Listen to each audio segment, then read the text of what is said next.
নমস্কার। আমি ডাক্তার তুষারকান্তি বটব্যাল। আমি 1981 সালে কলকাতা থেকে এমডি পাস করে এখানে 1982 সাল থেকে আছি। প্রায় 43 বছর হয়ে গেল আমি এখানে একটানা জেনারেল মেডিসিন প্র্যাকটিস করছি।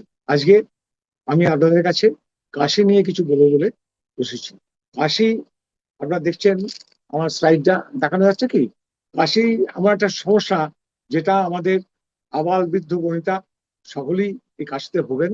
যেটা দেখা যাচ্ছে সারা পৃথিবীতে যে কারণে মানুষ ডাক্তারের কাছে আসেন, তার মধ্যে প্রধান কারণ হচ্ছে, অন্যতম প্রধান কারণ হচ্ছে কাশি। সমীক্ষায় দেখা গেছে 3 থেকে 18 জন মানুষ এই দীর্ঘস্থায়ী কাশি বা ক্রনিক কাফে ভোগেন।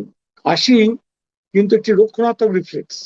কাশি মানেই যে খারাপ তা নয়। কাশি না থাকলে আমাদের অসুবিধা আছে, গলাটা পরিষ্কার করার জন্য, এবং গলার ভেতরে অনেক কিছু আপত্তিকর জিনিস জমে থাকলে কেশে আমরা সেগুলো পরিষ্কার করি। সো এটা হচ্ছে ডিফেন্সিভ রিফ্লেক্স বা রক্ষণাত্মক পরাবর্ত ক্রিয়া, যেটা আমাদের বাঁচতে সাহায্য করে। এই কাশি যদি দিনের পর দিন, মাসের পর মাস হয়ে থাকে, তাহলে তাহলে তো আমরা খুবই অসুবিধায় পড়বো। আর এই জন্যই সপ্তদশ শতকের একজন ইংরেজ কবি জর্জ হাবার্ট, উনি বলেছিলেন, প্রেম আর কাশি কোনো মতেই লুকোনো যাবে না। এবার আসি, কাশি কয় প্রকার। আমরা 3 ভাগে ভাগ করি: অ্যাকিউট, সাব অ্যাকিউট আর ক্রনিক। 3 সপ্তাহ পর্যন্ত যে কাশি থাকে সেটাকে আমরা বলি অ্যাকিউট বা তীব্র কাশি। 3 সপ্তাহ থেকে 8 সপ্তাহ পর্যন্ত সেটা হচ্ছে সাব অ্যাকিউট। কিন্তু যদি কাশি 8 সপ্তাহের বেশি থাকে, তাহলে আমরা সেটাকে বলি ক্রনিক কাশি বা দীর্ঘস্থায়ী কাশি। কেন আমরা 8 সপ্তাহের উপর গুরুত্ব দিচ্ছি? সাধারণ সর্দি কাশি বা সাধারণ জীবাণুঘটিত কাশি, সেটা সাধারণত 3 সপ্তাহের মধ্যে সেরে যায়। যদি দেখা যায় 8 সপ্তাহ পর্যন্ত সারছে না, তাহলে আমাদের মনে করতে হবে, ভাবতে হবে যে নিশ্চয়ই ফুসফুসের বা পাকস্থলীর বা কোনো অ্যালার্জি, কোনো গুরুতর রোগ আছে। সেই জন্যই আমরা বলি, যদি আপনার কাশি 3 সপ্তাহের বেশি থাকে, তাহলে অবশ্যই আপনার চিকিৎসকের সঙ্গে যোগাযোগ করবেন। কাফ রিফ্লেক্স, ওইটা রিফ্লেক্স আছে, পরাবর্ত ক্রিয়া বলেছি। এর 3টি পর্যায় আছে। একটা হচ্ছে গভীর প্রশ্বাস বা বুক ভরে শ্বাস নেওয়া। বুক ভরে শ্বাস নেওয়া হলো প্রথমে, তারপরে আমাদের গ্লটিস বলে একটি ভালভ আছে। সেই গ্লটিসটা থাকার জন্য কি হয়, আমরা যখন খাই তখন আমাদের খাদ্যবস্তু গ্রাস না লেগে যায়। যখন নিঃশ্বাস নিই তখন সে খাদ্যবস্তু সেখানে যেতে পারে না, শুধু আমাদের বাতাস সেখান দিয়ে যায়। তাই গ্লটিস যদি বন্ধ থাকে, তাহলে ওখান থেকে হাওয়া বেরোতে পারবে না। তাই গ্লটিস বন্ধ অবস্থায় আমাদের ফুসফুস থেকে জোরে নিঃশ্বাসটা বের করার চেষ্টা করা হয়। নিঃশ্বাস মানে বের করা, আর প্রশ্বাস মানে নেওয়া। এর ফলে কি হয়, গ্লটিসটা খুলে যায় এবং সবেগে আমাদের ভেতরে যে আপত্তিকর জিনিস যেগুলো আছে, বর্জ্য পদার্থ বা তরল, মনে করুন জল খেতে গিয়ে খাইটা বিষম খেয়েছি আমরা, মানে জলটা ওখানে ঢুকে গেছে, কেশে আমরা সেই জলটা পরিষ্কার করি। এর হচ্ছে কাফ রিফ্লেক্স। কাশি যদি দীর্ঘদিন থাকে, যদিও, তাহলে কি হয় না, এতে ঘুম নষ্ট হয়, উদ্যম কমে যায়, সামাজিক অনুষ্ঠানে বিব্রত হতে হয়। যদিও এটা আমাদের একটা রক্ষণাত্মক একটা পরাবর্ত ক্রিয়া বা ডিফেন্সিভ রিফ্লেক্স, কিন্তু বেশি দিন থাকলে এটা কিন্তু আমাদের একটা বিব্রত বিব্রতকর হয়ে যায়। ক্রনিক কাফ বা দীর্ঘস্থায়ী কাশি কিরকম হলো?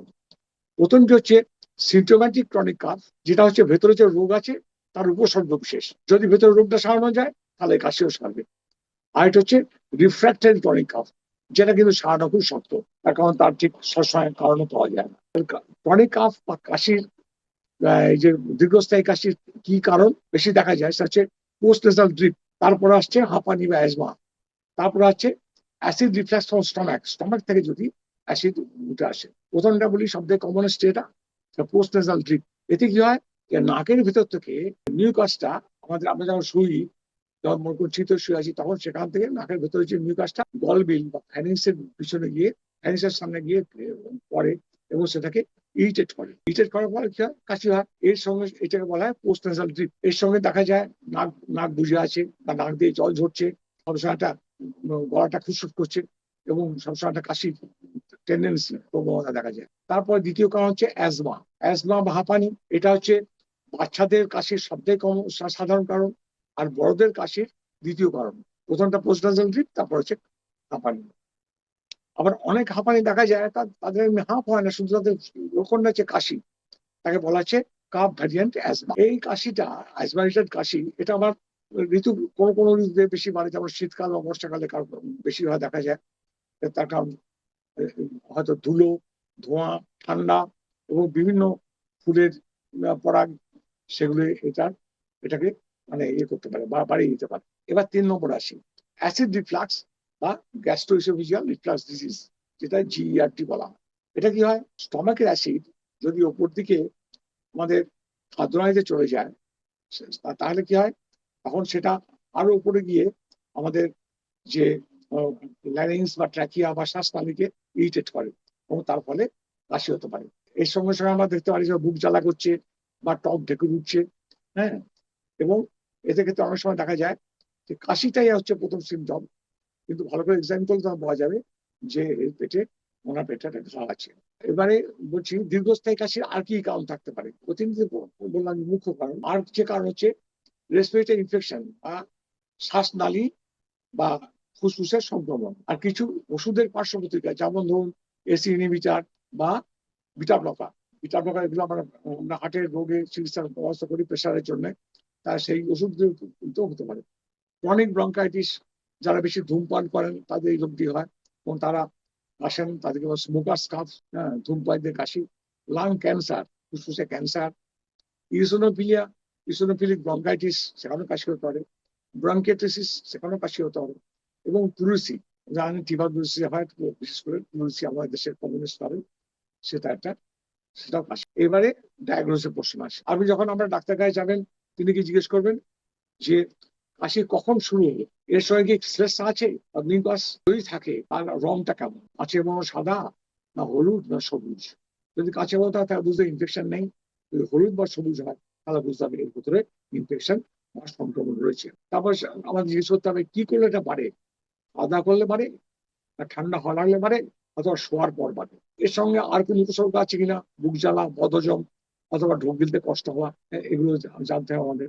আরো খোঁজ নিতে হবে যে কোনো অ্যালার্জি আছে কিনা, বা নাক বুঝে আছে কিনা, বা নাক দিয়ে জল হচ্ছে কিনা, তাহলে পোস্ট অ্যালার্জির কথা ভাবতে হবে। তারপর জিজ্ঞেস করতে হবে আপনি কোনো নতুন ওষুধ শুরু করেছেন কিনা, সে ওষুধের রিয়াকশন হতে পারে। আপনি ধূমপান করেন কিনা, বা আপনি এমন কোনো জায়গা আছে সেখানে খুব ধুলো বা কেমিক্যাল আছে, যারা খনিতে কাজ করেন, নিউমোকোনিউসিগুলার রোগ হয়, সেখানে বিভিন্ন ডাস্ট থেকে জিনিসটা হয়, তাদের কাশি হতে পারে, সেগুলো আমাদের খোঁজখবর নিতে হবে। এবারে আসি রুগী পরীক্ষার ব্যাপার। আমাদের দেখতে হবে পালস, তারপরে রেসপিরেশন, টেম্পারেচার, ব্লাড প্রেশার, তারপর অক্সিজেন স্যাচুরেশন, এগুলো আমাদের দেখতে হবে। তারপরে গলাটা দেখতে হবে, কানটা পরীক্ষা করতে হবে, ফুসফুস দেখতে হবে, হার্ট দেখতে হবে, এগুলো আমাদের দেখতে হবে। এবারে দেখার পর আমরা কিছু টেস্ট করতে বলবো, যেমন ধরুন বুকের একটা এক্স রে, তাতে দেখা যাবে ফুসফুসে কোনো প্রবলেম আছে কিনা। রক্তের পরীক্ষা, যেমন সেখানে কোনো অ্যালার্জির লক্ষণ আছে কিনা, ইসোফিল বেড়েছে কিনা ইত্যাদি। তারপরে ব্লাড কাউন্ট, সিআরপি বেড়েছে কিনা সেটা দেখতে হবে। তারপরে সুগার বেশি আছে কিনা, HbA1c সেটাও দেখতে হবে। সিটি স্ক্যান করে দেখতে হবে যে ভেতরে কোনো লাং অ্যাবসেস বা ক্যান্সার সব আছে কিনা। থ্রোট সোয়াব এর উপরে দেখতে হবে যেখানে কোনো কোনো জীবাণু আছে কিনা এবং কি ধরনের অ্যান্টিবায়োটিকে সেই জীবাণু মারা যাবে। আর তারপরে স্পাইরোমেট্রি বা লাং ফাংশন টেস্ট, ফুসফুসের কার্যকারিতা, ফুসফুসের কোনো অবস্ট্রাকশন আছে কিনা বায়ু শ্বাসনালীতে, বা ফুসফুসের কোনো রেস্ট্রিকশন আছে কিনা, ফুসফুসটা ঠিকমতো বৃদ্ধি হচ্ছে কিনা। এইবারে আসি চিকিৎসা। চিকিৎসা কি করতে হবে, আমরা তো ওষুধ দেবো। যে পোস্ট ডিপ থাকলে আমরা কি হবে, ডিকনজেস্টেড, নাকে আমরা এমন ড্রপ বা স্প্রে দিই যাতে করে নাকের ভেতরে যে সিক্রেশনটা কমে। অ্যান্টিহিস্টামিন বা স্টেরয়েড নেজাল স্প্রে দেওয়া হয় অ্যালার্জিক রেসপন্স কমানোর জন্য। অ্যাসিড রিফ্লাক্সের জন্য অ্যান্টাসিড বা প্রোটন পাম্প ইনহিবিটর, আপনারা অনেক কিছু দেখেছেন, অনেক রকম আছে, ওইপ্লাজল বা ল্যান্সোপাজল ইত্যাদি, এটা অ্যাপ্লাজল দেওয়া হয়। অ্যাজমা থাকলে ইনহেলার দেওয়া যায়, ইনহেলার স্টেরয়েড থাকতে পারে, বকওয়াটা থাকতে পারে, তাহলে এয়ারওয়ে গুলো খুলে যাবে এবং কাশিটা কম হবে। আর ক্রনিক ব্রঙ্কাইটিস, স্মোকারদের যেটা বলা হয়, তাদের তো সিগারেট ছাড়তেই হবে, সিগারেট দিয়ে তার সঙ্গে ব্রঙ্কোডাইলাটর, ইনহেল স্টেরয়েড এসব দিয়ে তাদের ম্যানেজ করতে হবে।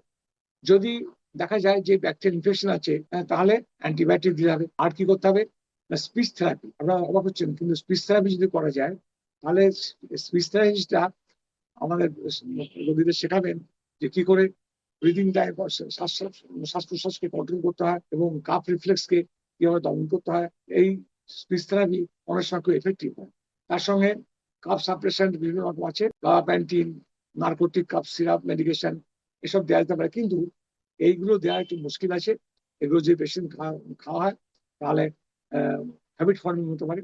এবং আপনারা দেখেন প্রায় খবরের কাগজে যে সব ওই একটা বিশেষ ব্র্যান্ড ফেন্সিডিল প্রায় ধরা পড়ে, সেটা দিয়ে অনেক নেশাখোর তারা নেশা করে। এটা একটা সাপ্রেশন হ্যাবিট ফর্মিং। এবার বলি যে কথাগুলি আপনাকে মনে রাখতে হবে। আপনার কাশি বা যে কোনো স্বাস্থ্য সম্পর্কিত সমস্যায় পরামর্শ করবেন কার সঙ্গে?